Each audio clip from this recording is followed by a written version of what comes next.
Welcome to your feature presentation, the podcast where we bring you the latest and greatest movies in pop culture. Today we are talking about Project Hail Mary. It's being made into a movie. These are exciting times.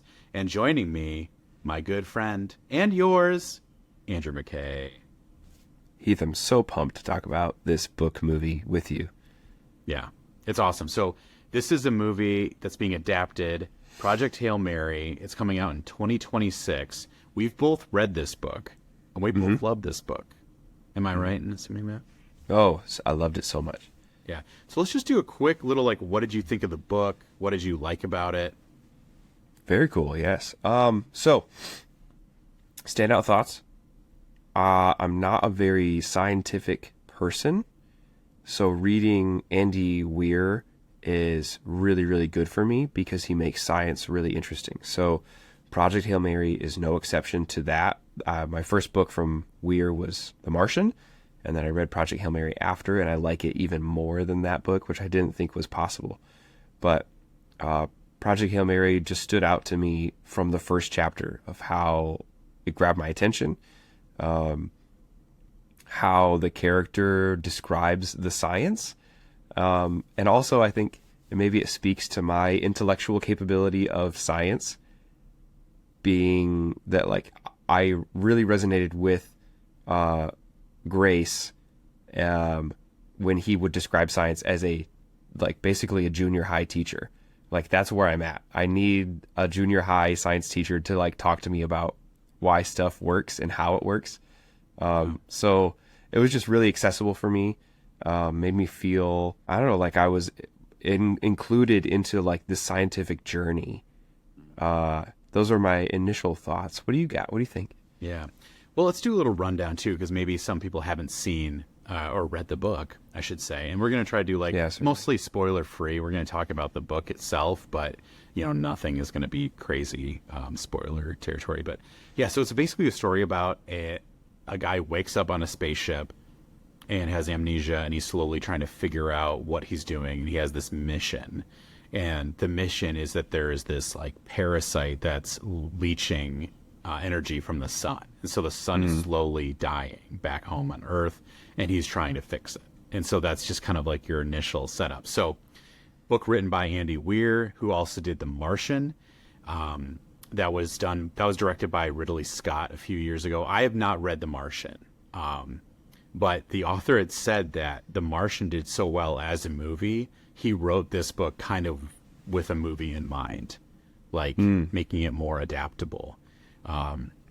So yeah, it's won some awards. It's a really good book. I found it, it's fun. It's science fiction, but it's accessible, a lot like The Martian. I think similar vibes.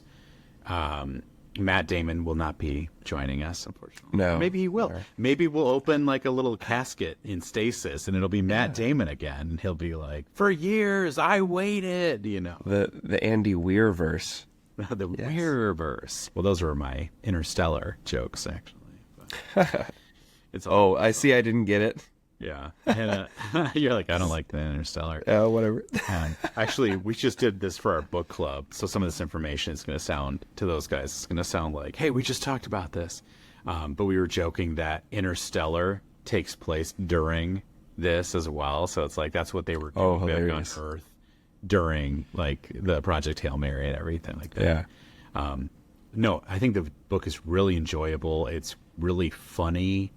It's they keep jumping back and forth in time. So he's slowly, as he's working on the project, he's keeps remembering different things from his past of what brought him here, what happened to Earth and everything like that. So I think it's a really, really fun book, and I'm really excited for this adaptation. Yeah. I think Ryan Gosling also will bring the acting chops. Don't know if he's a scientist. I don't think so. But he's a good enough actor to sell the scientist, ingrained mentality, because the character relies on his scientific instincts for most of the space sequences. I'm trying not to spoil too much. Right. Yeah, there's a lot of ingrained science in him that he has to rely on, right? But he's also hilarious. Which you just have to be. I'm a teacher, and I know like the middle school teachers that do really well, and they like are career middle school teachers are so funny. And that's just like the personality type that you have to teach middle schoolers. So it just feels like at home, like very familiar read. Everyone loves this teacher kind of stuff. Yeah. And it's cool because I feel like they help explain things that way because he's so used to talking about them so a middle schooler would understand. Yeah. Yeah. So it's very like accessible, and it's like, why does he think this way? One of the funniest parts in the book is that he will not swear. He'll say like fudge and like, you know, a bunch of stuff like that, and he doesn't know why. He's like, is that really my go-to word when I stub my toe? And then he figures out he's a high school teacher, so it's like, oh yeah, I don't swear in front of kids. And yeah. So I think I'd like to spoil. If you want zero spoilers, skip. You know, maybe stop here. But I think it's fine. But yeah. So a spoiler from the book is that he does discover alien life, and that's a huge part of the book. And it's a spider-like creature, and they learn to communicate, which is so interesting. Just like that's a whole movie in and of itself. Just like watching them figure out how to speak to each other. But that's basically your other main character. Is this like spider creature thing? Rocky calls Rocky. My man. Yeah. And it's so funny because it's just like, Ryan Gosling is perfect for this movie. As soon as I heard that he was playing this, I read the book after, and I just pictured him in this room. So for someone who didn't know that, you read this book way before you knew Ryan Gosling. What was your reaction to him playing that part? Oh, I thought it was interesting. It makes sense. I think he's going to do a really great job. But I think I envisioned a Matt Damon looking person because I had seen The Martian already, and I've heard Matt Damon as that character do all the cool like video vlogs of him describing the science and teaching like his way through surviving on Mars. So I just imagined that it would be like the type of build or like dark hair. I'm sure that in the book he's actually described as like skinnier with blonde hair. I don't remember. But yeah, for some reason I just imprinted Matt Damon on there. But it makes a lot of sense to me. I think Ryan Gosling is going to be I think he has been really good for it because they're done filming now. I hope he's been good for it. Yeah. Yeah. No, I think that was, to me, I think that really excites me. I think that's the perfect person. I think we've talked about sometimes actors will get on these runs of like Pedro Pascal is in everything right now. And this, to me, doesn't feel like Ryan Gosling's good. It's like, this is a perfect part for him. And I love that Ryan Gosling can do Ken, but then he can also do Blade Runner. You know, and so yes, absolutely. And it's like, I would say like it's somewhere between Ken and Blade Runner because the humor and the ridiculous, like the middle school humor, and then to a more serious kind of space. But like this movie is going to be exciting. Like I think it's a movie where they're trying to figure stuff out, but it is just a thrilling ride, and I'm so excited to see so many of these parts like on screen. So this is coming out March 20th, 2026. The director is Phil Lord and Christopher Miller, so the team who did like the Lego Movie and like 21 Jump Street. Yeah, I thought that was interesting that they got the director helm together when they haven't really directed anything. Well, they were producers, and writers, but so it's weird because they've done the Lego Movie, but you'd say like, well, that's animated, you know. But then were they the directors for the Lego Movie? Yeah, I think so. Well, now I'm second guessing it. Here, why don't you look that up? See what fit is up. I'm just a dummy. You're right. Wow, that's so weird. Usually, so I looked them up on IMDb. I'm gonna be honest with the audience here. I did my research before this show. I looked them up on IMDb. The research was wrong. That doesn't. Yeah, come on. IMDb lists their best known things as a writer and producer for the Lego Movie. not as the director. Anyway, Oh, I thought that was silly. Apparently. They directed. It's like, well, anyway, really known for producing it. Hey, my bad. Yeah. All right, so Lego Movie. Yeah, and then they also were involved in Solo. They were directors of Solo before they got fired, before Opie took over. So there's a lot of people who say you can kind of feel the different scenes. That's like, oh, that was probably one of their scenes, kind of thing. Which the humor was so odd. I think Solo is such a mixed bag. We should probably do a breakdown of that movie because I think it does feel kind of like two movies sometimes. Like the humor, I don't know, it feels jarring. Like I don't think it's like Star Wars jarring. It feels like out of step with itself kind of thing. Like the next scene doesn't really hit very well. Like I don't know. Does that make sense to you? Yeah, it's a really weird sidestepping game. I love Star Wars trying new things. Yeah. I like different expressions of Star Wars, but Solo does feel choppy, and I don't know really how to put my finger on that. I don't think I would go as far as to say that it's poorly executed, but maybe it's poorly communicated. Like it looks cool. Like the story kind of makes sense. I'm in it. I'm interested in it. But yeah, the vibe of the characters and like how they're presenting themselves doesn't seem like through and through consistent at times. So it makes it a little challenging. But and I think it was very big on the Disney humor, especially at that time when that's a good way to put that. Much of like you just clicked your tongue. You're not holding a grenade. You're actually it's like. Yeah. It's not funny. I just think I would say it's the lowest form of comedy. It's just like low-hanging fruit. Yeah. It's just like, okay, we're realizing the cliche. Cool. Like write something actually funny, like a well-written joke. Yeah.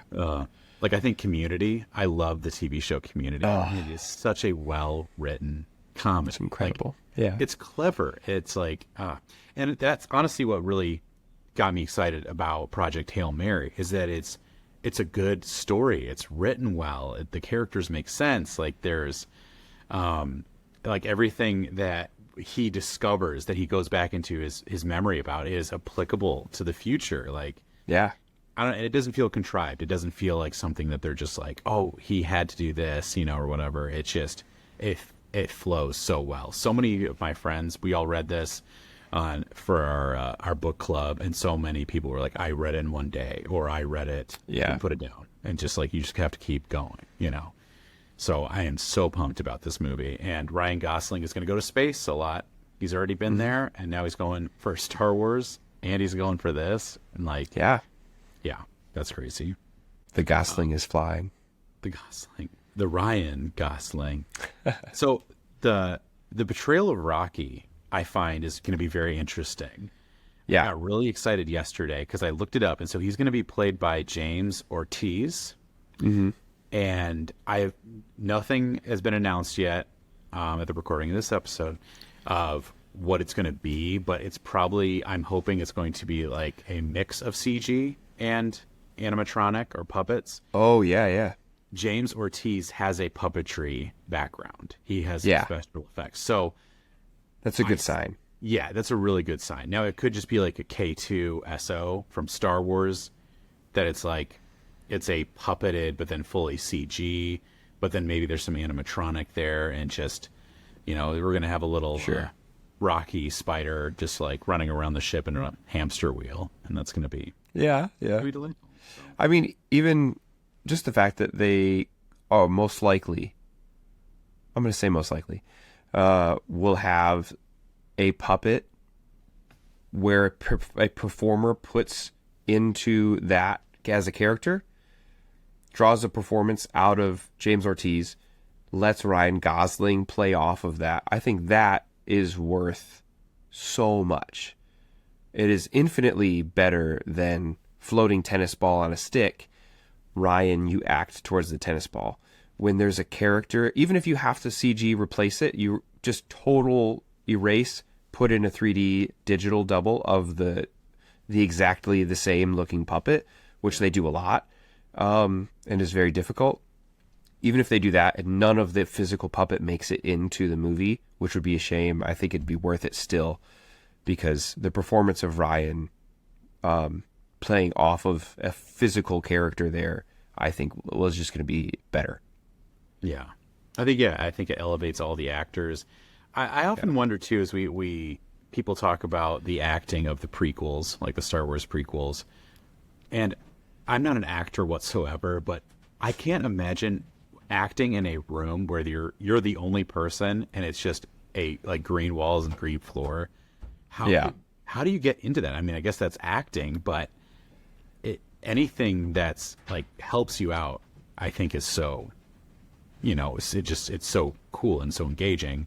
I was thinking about the part in the extended editions of the Two Towers, nice. where Boromir is standing on the parapet and he's like, "This city has been reclaimed for Gondor," and behind the scenes they're like, "We're not getting enough energy," so they got all the cast, like all the people like with craft services, like just like a bunch of people around him to like cheer him on, basically, like just get some energy up. So he's just like, yeah, like, cause like in the movie it's like a whole army in front of him, right? So I just think that kind of stuff is so cool. Like, oh, we just need the energy, it's not there.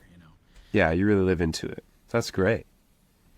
One of the things that I will find interesting is how they're going to do the inner monologue from the book.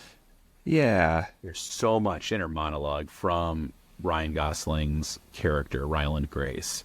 Mm-hmm. And I wonder, are they actually going to do a voiceover? Like, are we going to hear his inner monologue? Or is he going to talk out loud more? Like, what do you think? Or what would you like to see? I think Ryan Gosling could put a really funny spin on talking out loud, especially with him being alone for a big majority of it, right? So, like, talking to myself. I talk to myself now? Do I always talk to myself? Like, that kind of thing would be pretty funny, I think.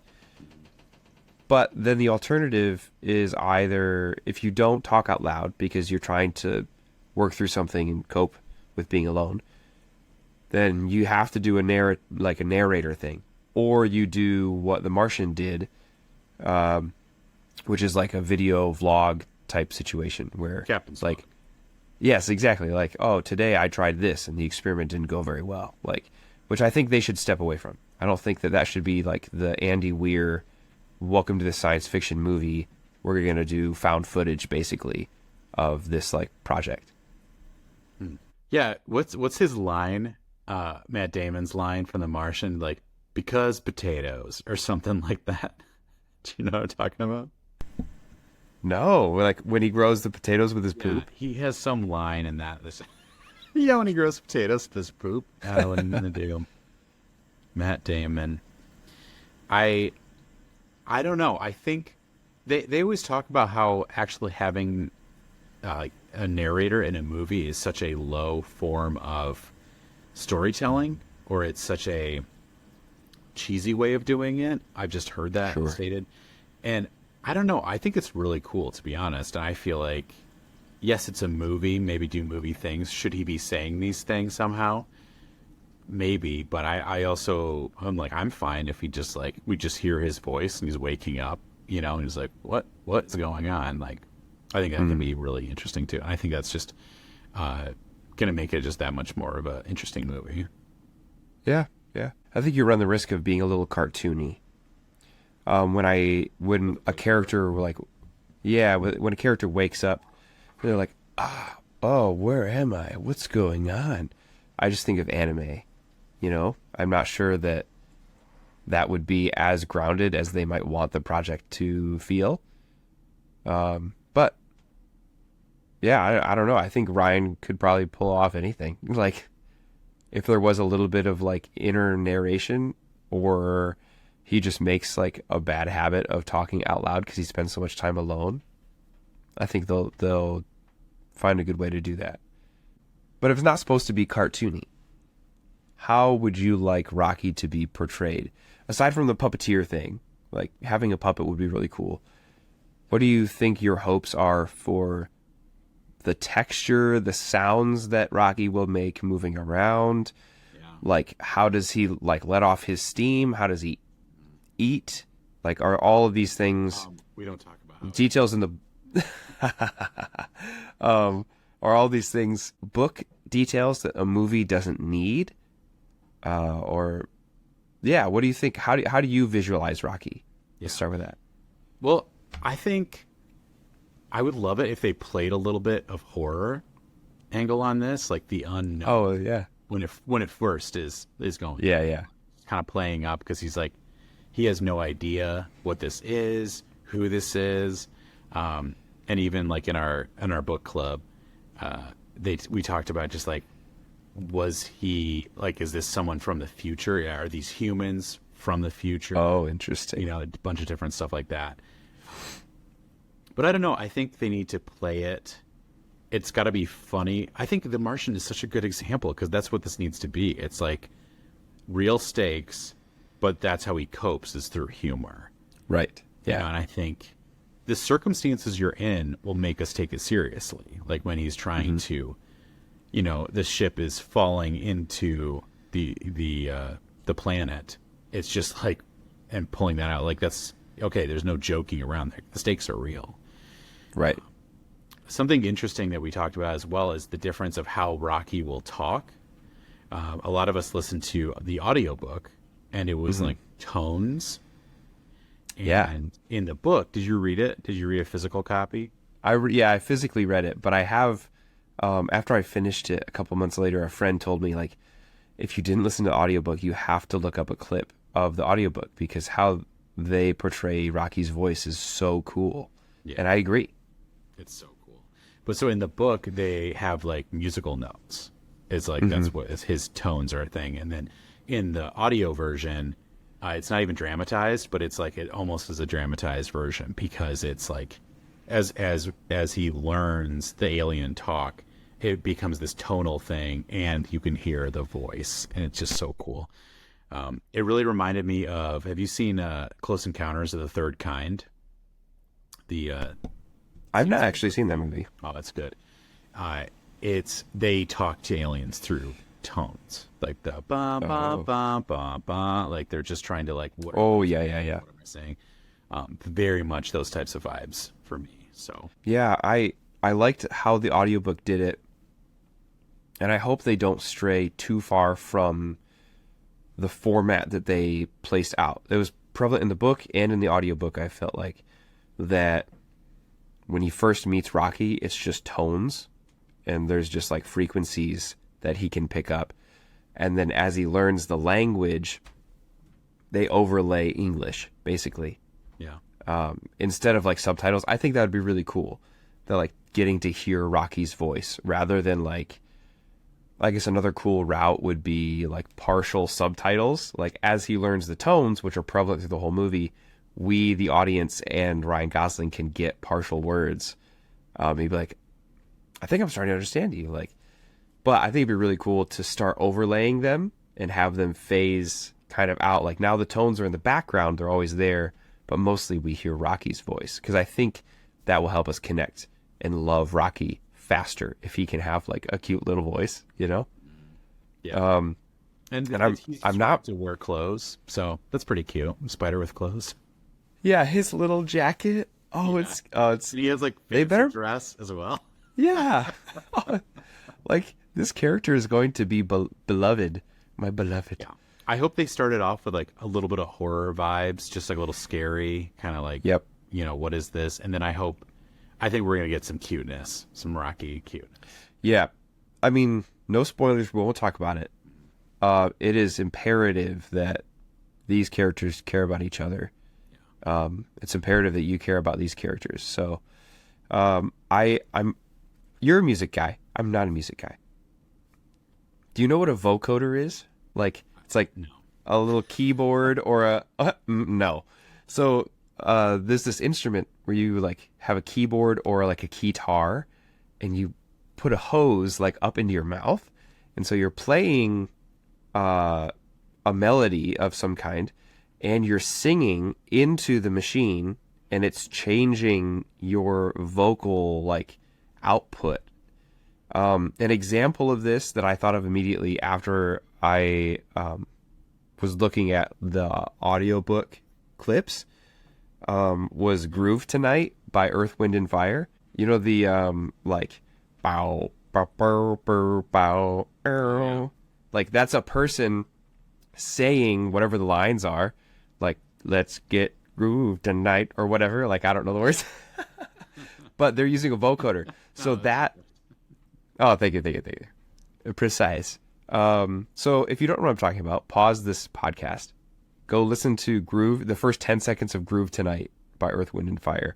That's what I want Rocky's voice to sound like. That's perfect. Well, it's also the wow. This thing song. Yeah. Broken heart. Yeah. Yes, exactly. I had to look it up. My roommate used to have one of those for his guitar. Oh, sick. Like plug your guitar into it and you like breathe through it. It was weird. You know, it's one of those yeah. You walk in your roommate and you're like, what you doing there, bud? What are you doing? My final question for our hopes and dreams for this amazing book adaptation.